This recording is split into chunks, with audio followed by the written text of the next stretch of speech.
Hi అండి. Welcome my channel. ఇవాళ topic వచ్చండి, మాకు ఫ్లోరింగ్ వచ్చిందండి. ఫ్లోరింగ్ అంటే మనకి సందులోని టైల్స్ దిగిపోయింది. అలాగే బాత్రూంలో కూడా టైల్స్ దిగిపోయి 2 అడుగుల దాకా.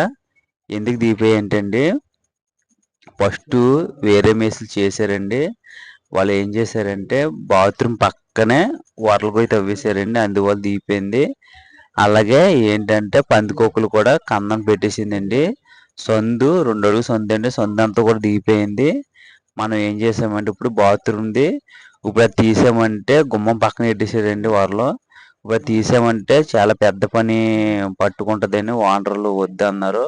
ఉన్నదాన్నే సెట్ చేసామన్నారు. ఎందుకంటే అది కొద్ది ఫ్లోరింగ్ లాగేసి అది అద్దెకి ఇచ్చేద్దాం చూస్తున్నారండి వాళ్ళు. కానీ మనం మామూలుగా అయితే ఫ్లోరింగ్ లాగుతామని మాట ఇచ్చాము.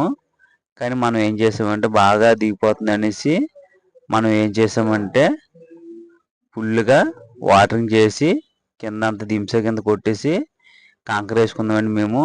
ఎందుకంటే మళ్ళా మనల్ని పిల్లకూడదండి. ఒకసారి రిపేర్ చేసామంటే మళ్ళీ లైఫ్ వచ్చేయాలి. అందుకే ఫుల్గా కంకర వేసుకొని జిగ్గిరిగా చేసామండి మేము. కంకర ఫ్లోరింగ్ మొత్తం కంప్లీట్ అయిపోయిందండి.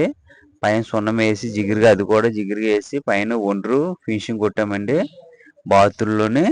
అలాగే సందులో కూడా కంకర ఫ్లోరింగ్ ఫస్ట్ చేస్తే సరిపోను, చేయలేదు వాళ్ళు. అందువల్ల మేము చేసామండి. ఇప్పుడు చూడండి, మొత్తం ఫ్లోరింగ్ అయితే మొత్తం కంప్లీట్ అయిపోయిందండి. మనకి ఈ వీడియో అయితే ఇక్కడితో అయిపోయిందండి. మేము చేస్తాం, మొత్తం ముగ్గురం వచ్చి చేసామండి. వీడియో ఏం డౌట్ ఉంటే కామెంట్ చేయండి. వీడియో అయితే ఇక్కడితో అయిపోయింది. Bye friends.